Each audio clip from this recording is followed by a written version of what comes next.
Hi everyone and welcome back. It's been a while, but I thought I'd try something a little different today. I saw a video on my feed by AlphaOmegaSin, who's quite a popular video games content creator on YouTube.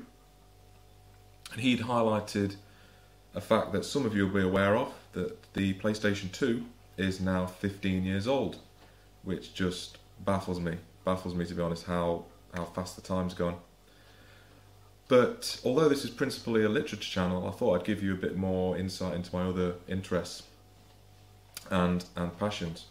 So with that in mind, the PlayStation 2, I do collect video games. I've kept all of my games from probably the year 2000, 2001.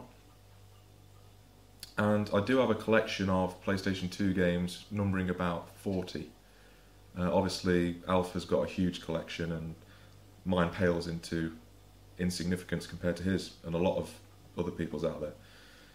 But I thought I'd go through, just talk a little bit about the console, and then go through my top 10 games in order, and perhaps reflect a little bit on them as well. So I think I first got my PS2 in the year 2000 with Gran Turismo 3 A-spec, which if I remember was the launch title. And I remember having to save up for it for a long time, because I did have the PS1. Thought that was brilliant at the time, absolutely fantastic, superb games. And I remember saving up for the PS2 for a very long time because a lot of friends had got it before me and had let me have a go on theirs. I thought it looked so cool because of like the blue PS2 logo on the case, and obviously the case was black as well, so it just looks absolutely badass. And I believe at the time it was the main rival for the Dreamcast. I did have a couple of friends who were playing the Dreamcast at that time. And then obviously the other rivals came out, like the GameCube and the Xbox. I was always a PS2 gamer, although I did end up buying a GameCube purely for Resident Evil 4 and the Resident Evil remake, which is still one of the best looking games I've ever played. It stands up even now, and it's just been released on the marketplace on Xbox and on the PSN network. So do check that out if you've not played it. It's a fantastic game. But the PS2 for me just blew the competition away, even though you've got the Xbox and it had Halo, which it was obviously its killer app, and it would probably be worth buying an Xbox just for Halo. PS2 just had the best exclusives, the best catalogue of games. I mean, it had 3,000 plus games on there. They produced the console for 13 years, which is unprecedented for a games console. Just a superb run, and to this day it's still the best selling games console of all time. 155 million units. So without further ado, I thought I'd go through my top 10 games out of my collection. I've not picked any games that I don't own. I don't think that'd be fair. So this is the way I'm gonna do it. I'm just gonna start at number 10 and then go work my way back down to number 1. So the first game at number 10 is SpiderMan 2. Probably for me one of the only games from a movie license that has actually translated well into a video game entry. And whilst it does follow the plot of the film, which I think is probably the best out of the 3 Spider-Man films, Dr. Octopus, there's so much to do in the game that actually you don't have to. So it's almost like Grand Theft Auto, but with Spider-Man. And you have the whole freedom. For the first time, you have the freedom to run around, well, web swing around the city. So you can actually get to the city streets. There's different, I think you can go inside a lot of the interiors. Yeah, because there was actually collectibles you could get from going inside interiors. There was skyscraper tokens you could collect. An extensive stats menu, if I remember. This did come out, I think, 2004? Is that right? Yeah, 2004. And yeah, I thoroughly enjoyed playing this game. The combat was good. and you really did feel like you were playing as Spider-Man, and I don't really think that any other game since then has been quite as good as this one in terms of Spider-Man. So yeah, that's number 10 for me. Number 9 then is Mercenaries, Playground of Destruction, and highly rated by PS2 magazine at the time, 9 out of 10.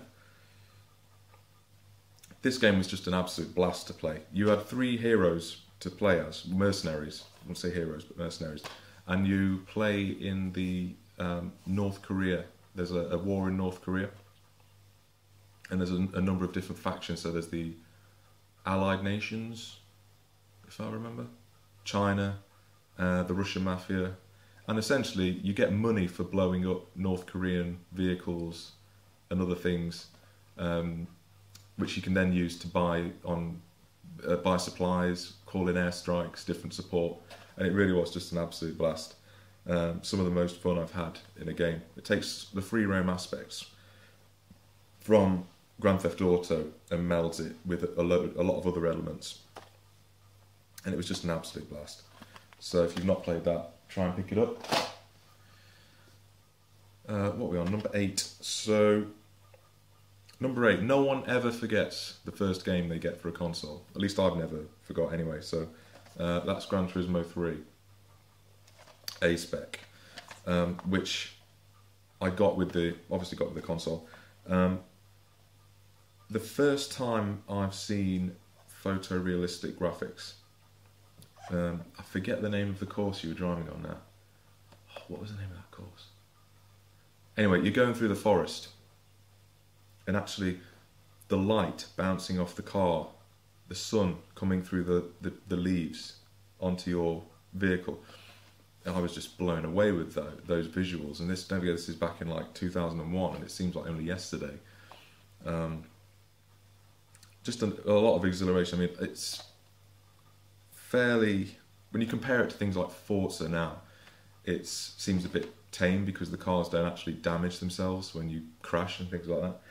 But in terms of just pure car fanboy, I mean, I'm not brutally into cars, but I do enjoy cars.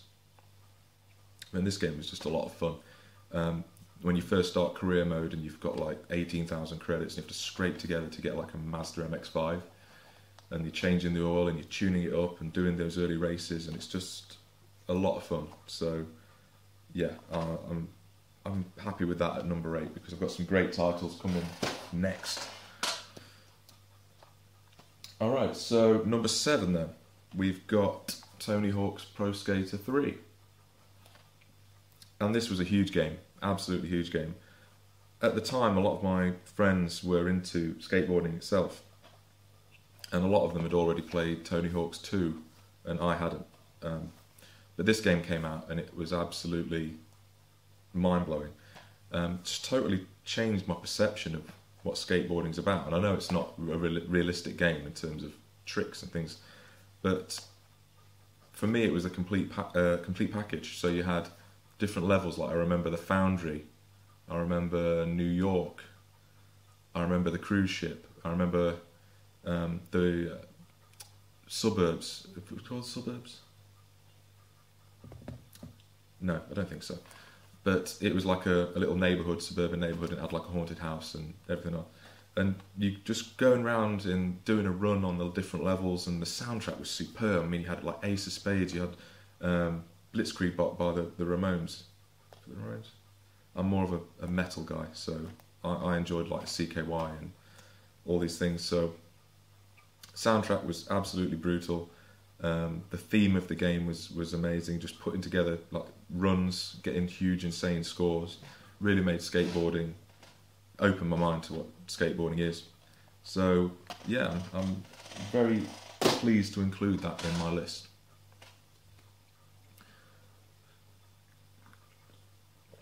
Okay, next up is a series that's very close to my heart anyway. I've had a lot of fun playing and treasure it completely.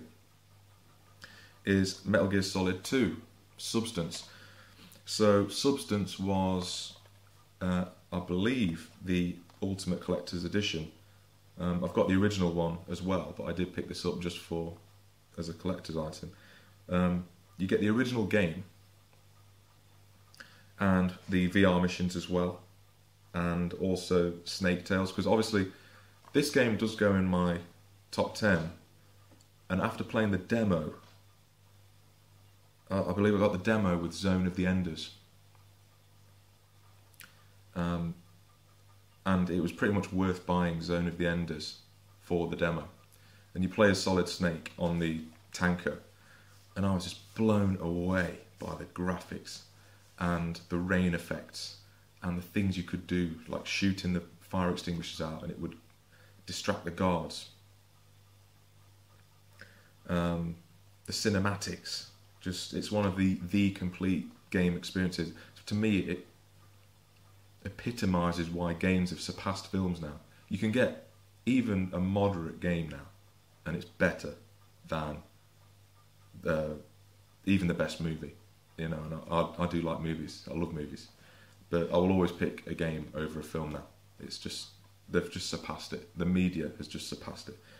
But anyway, you play as Solid Snake for the tanker portion of the game, and the demo had led me to believe that you would play as Snake for the whole game, and you don't. You play as Raiden for 2/3 of the game, which disappointed me a bit because I didn't enjoy Raiden as a character. But I understand what Kojima was trying to do. He was trying to get you to see Solid Snake from a third-person perspective and view his character from the outside.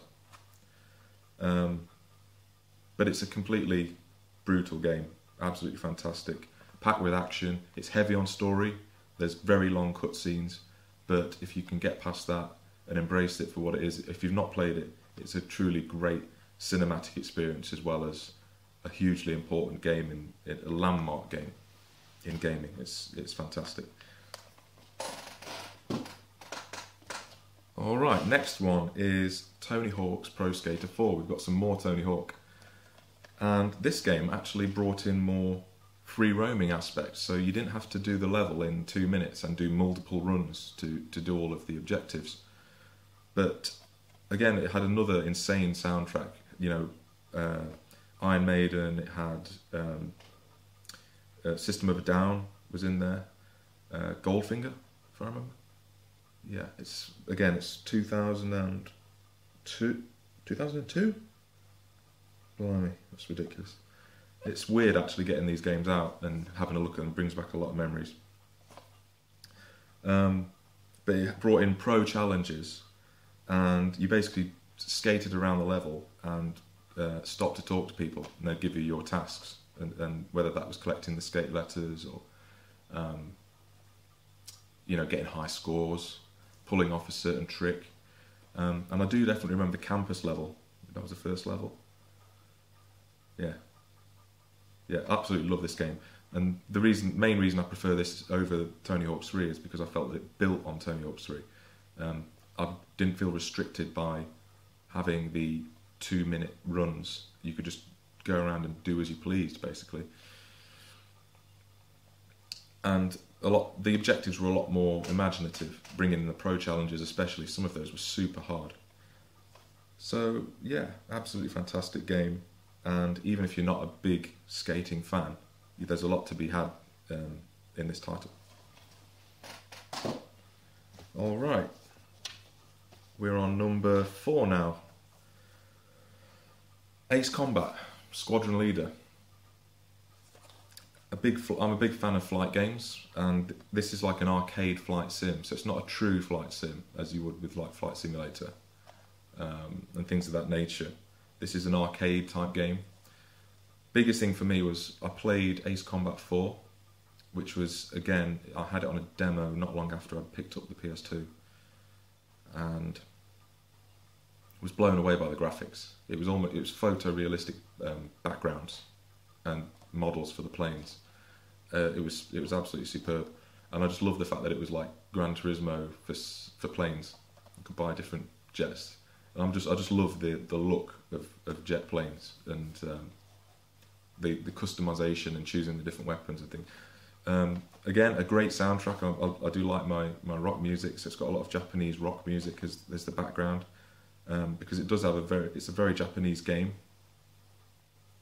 But this one actually brought in, I feel, more cinematic elements to the game. You play the games yourself almost, so you have your call sign, which is Blaze, and you lead a team of 4 fighters from a base called Sand Island in a big, huge war that extends in scope.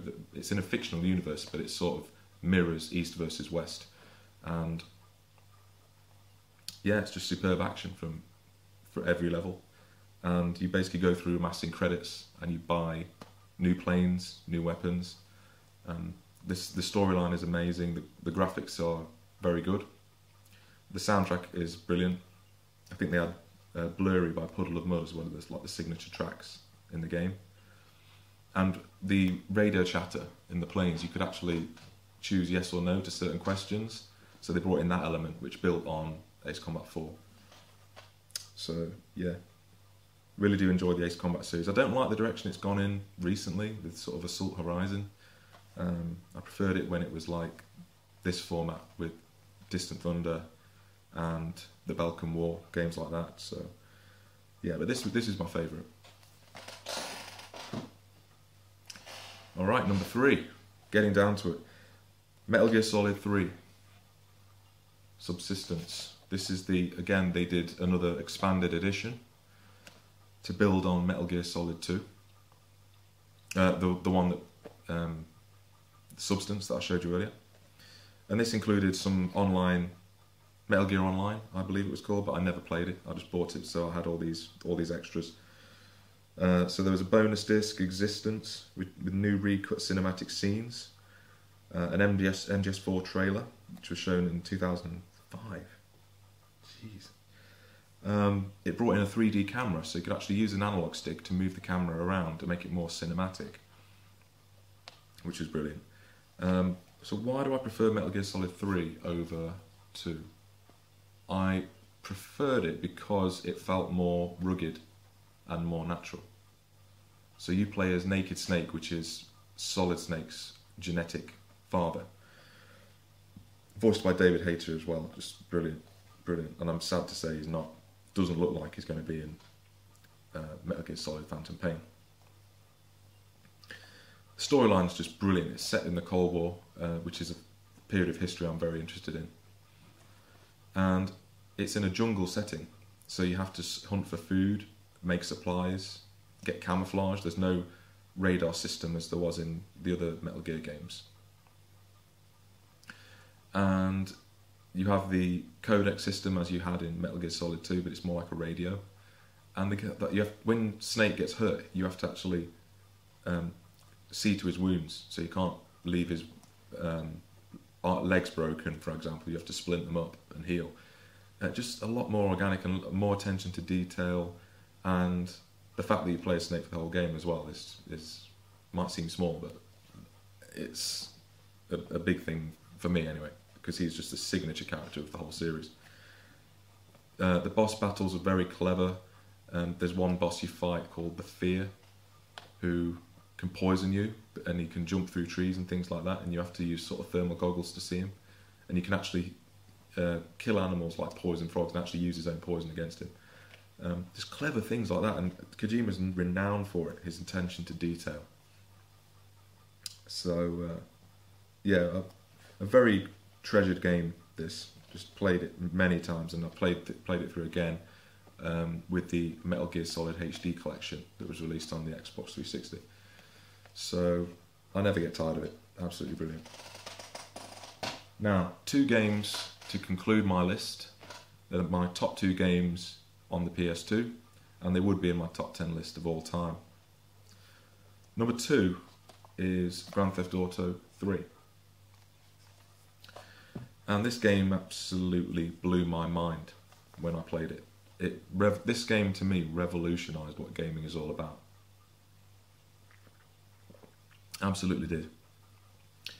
Totally free roaming game which hadn't really been seen before. We had seen it with the top-down GTA games, GTA 1 and 2 in London, but we'd never seen anything like this. I mean, I did have Driver 2 on the PS1, and that game let you get out of your car, which was amazing at the time. But this game actually allowed you to run around a totally realised city and do pretty much exactly what you wanted. You know, you could shoot people if you wanted to, like innocent, like bystanders. You could do jobs for gangsters. You could do street races. The whole city was your playground, but it did have a very clever story behind it as well. And it was just the most fun you could have in a game. And I just look back and think this was a landmark title in video game history. Absolutely. Just fantastic. And I think everyone universally has great things to say about this game. The scores are supremely high. But again, yeah, a lot of fond memories playing this game. Absolutely brilliant. I mean, because everyone who played at the time always had a story to tell you about it. Oh, I did this, or did you know you could do that? Or everyone was trying to find a little nook or cranny of Liberty City where no one had been before. And people were still finding stuff that they didn't even know was in the game until for a few years afterwards. So it's just the attention to detail, and Rockstar built just a huge portfolio of games, and I see this really as the nucleus from where it started. So yeah, very fond memories of that. And lastly, my number one game on PS2 is Grand Theft Auto Vice City. Really easy, absolutely. Building from GTA 3, this was one of my most anticipated games of all time. And when I picked it up, because